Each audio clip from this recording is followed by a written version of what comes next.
In this video, I'm going to be talking about my hands-on impressions with Kingdom Come Deliverance 2. This is a game that we were invited by PlayOn and Warhorse Studios. We were sponsored by them to come out and check out the game at the end of July.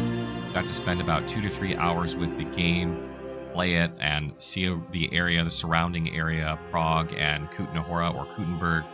And I will show you guys a lot of stuff that we saw during our trip at the end of this video. But for now, I want to get into the game itself, what I like about the game, what I don't like about the game, and kind of talk about Kingdom Come Deliverance 2 and how it plays.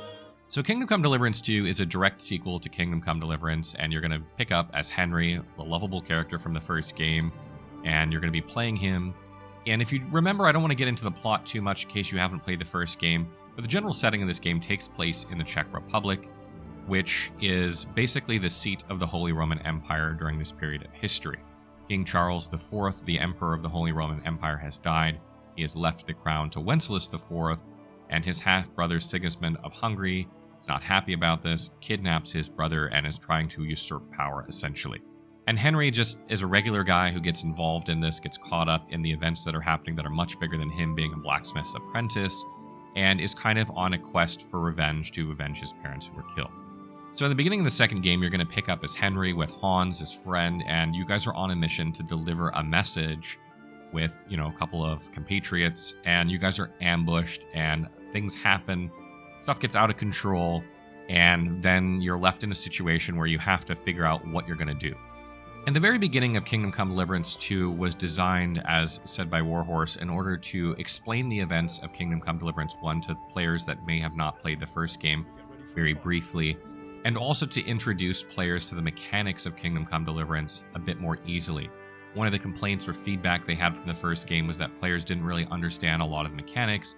Because the game has a lot of freedom of trial and error, they decided to opt for a bit of an introduction to kind of acclimate players and onboard them a bit better this time around. And this is a kind of double-edged sword. I will say, not having played Kingdom Come Deliverance in about 6 years, it did remind me and give me a quick recap of the events of the first game, which was nice.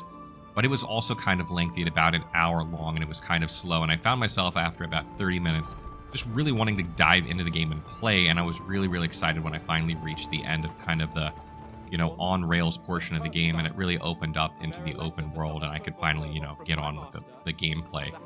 Really, really happy to reach that. So I think some people are going to really love the beginning part, and I think some people are going to wish it was a bit shorter. And there are a lot of things that make Kingdom Come Deliverance 2 great and fantastic, and I'll go into those in a minute.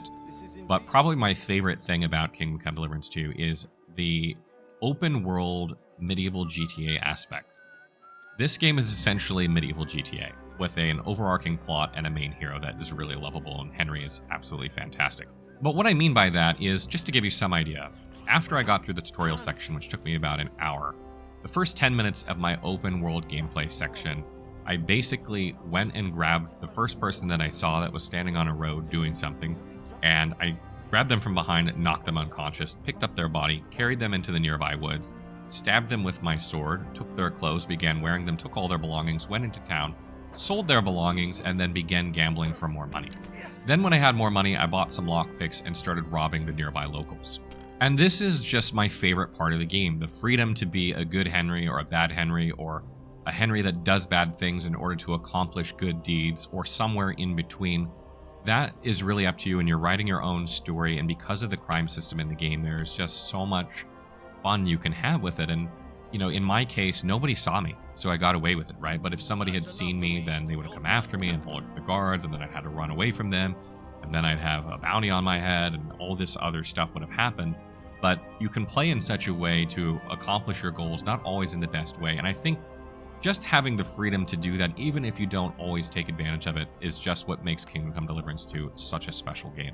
And kind of to reiterate on that, there was a quest that we skipped ahead to kind of in the middle part of the game where we were talking to a swordmaster and who was basically booted out of Kutenberg, and he claimed that he had a valid claim to be the swordmaster there, but the current swordmaster and his group trying to kick him out, and you're trying to mediate this situation or become a part of it if you wish. You don't have to, but if you become a part of it, you can side with either side, and you have different outcomes depending on what you do. But if you side with one side, you end up going into a tournament and you end up fighting the other swordmaster and his patriots. The outcome of that is kind of RNG based depending on how your characters perform, how you perform, etc. But there are so many different ways you can resolve the encounter. You can poison the other people before the tournament begins so they're weaker, or you can do things that actually make them stronger inadvertently. For instance, if they catch you sabotaging them or something, then they're wearing more armor and they're harder to defeat.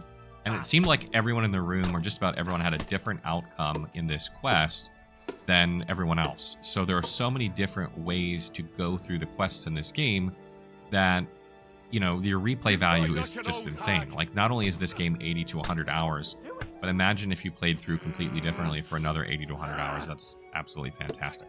And obviously, looking through the gameplay, one of the things you'll notice right away is that the game world continues to look beautiful, especially the lush forests and environments of the game, the landscapes. Czech Republic has a very green landscape, as you'll see, and it's just gorgeous. And it was one of the strongest points of the first title, and it's still a very strong point of the second game, even though I don't think it's quite as strong as it was before, because graphically the game looks maybe a little bit better than it did previously, but it doesn't look like the engine has improved a ton. So other games have had time, obviously, to kind of catch up to Kingdom Come Deliverance 2 in terms of graphics, whereas when Kingdom Come Deliverance came out 6 years ago, it was like some of the best looking graphics in the industry. And now it's great, but it's not probably top of the industry anymore. But it still plays really, really smoothly, which I think is one of the most important things. And I didn't have any frame drops or anything like that while I was playing, so I'd be happy to know that. You're from Lord von Bergov. You don't look like it. Kurva! We do not want to lose our handsome faces, no? I'll lend you ein Schwert, aber kein Harnisch. And unless I am mistaken, Lord Hanush Alipa is on the side of King Wenceslas. And the voice acting and music of the game continue to be top-notch. These are some of the best in the industry. Some of the facial animations are good, and some others aren't so good, in my opinion. That's a bit of a mixed bag. But the voice acting itself is absolutely excellent. Characters return from the previous game, and when I played Kingdom Come Deliverance 1, I wasn't really expecting the voice acting to be that great, because at the time, you know, Kingdom Come Deliverance wasn't really a AAA game, it was more of like a AA game, but I think Kingdom Come Deliverance 2 kind of just scooches a little bit into that AAA realm with their voice acting and, you know, improvements upon the first game, and the music is so good. One of the things that we got at the end of our tour was to see the orchestra that does the music and the composer for Kingdom Come Deliverance do it for us live. It was incredible. But there are so many moments in the game where the music just enhances the experience. It brings out emotions in you that you weren't expecting, where the hairs stand up on your arm and you're like, wow. And I just can't imagine this game without its music. It's such a huge part, and it's absolutely one of the best parts as well. But the biggest takeaway for me from Kingdom Come Deliverance 2 is that it's bigger, better, and more of what made Kingdom Come Deliverance a great game. In the first game, you saw Henry become a man. He was a boy at the beginning of the game, and it was kind of a coming-of-age story of him becoming a man. And in the second game, you're going to see Henry go from being a man to becoming a warrior, and a good one at that. So the scale of everything has to increase to allow for that to happen. So the events are going to be bigger, the consequences are going to be higher, the decisions are going to be harder, and the size of the game is larger. We're talking 80 to 100 hours, and that is a huge game. So I just cannot wait to dive into that, because everything I loved about Kingdom Come Deliverance is still there, and it feels like everything else was just kind of improved a little bit and, expanded upon. And you've probably heard by now that the release date for Kingdom Come Deliverance 2 is February 11th of 2025, so early next year it's going to be coming out. Unfortunately, it's like 4 days apart from Avowed, which is another first-person RPG, so we'll have to see how that pans out.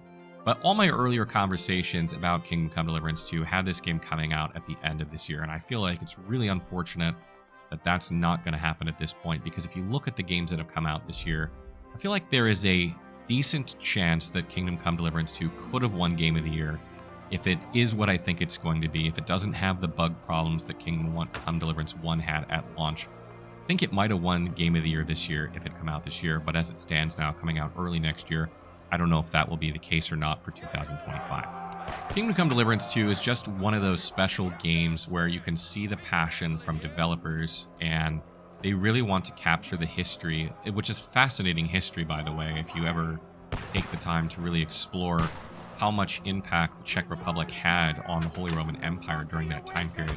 Absolutely fascinating. But these people really love their history.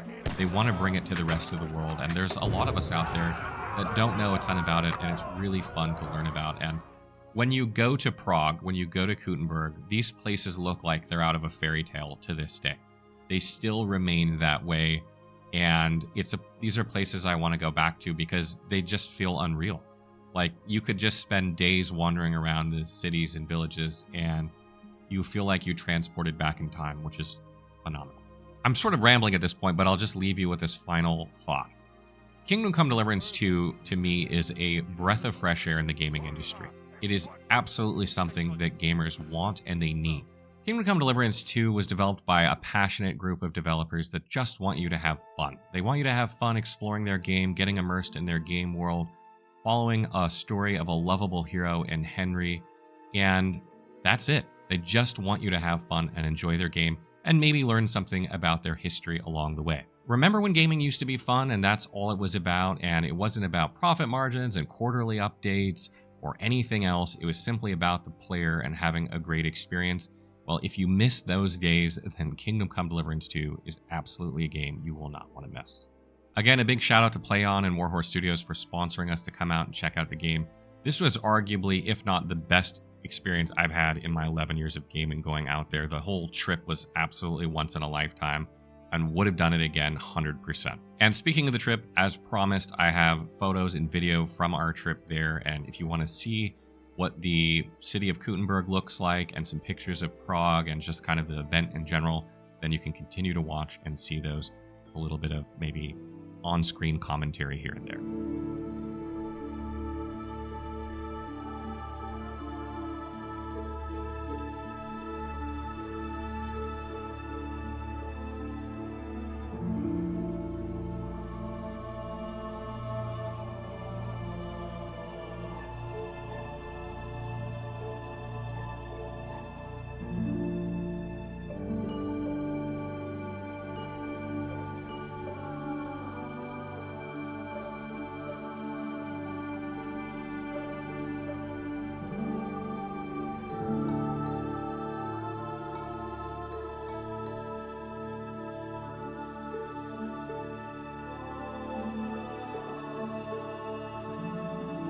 With all the losers before.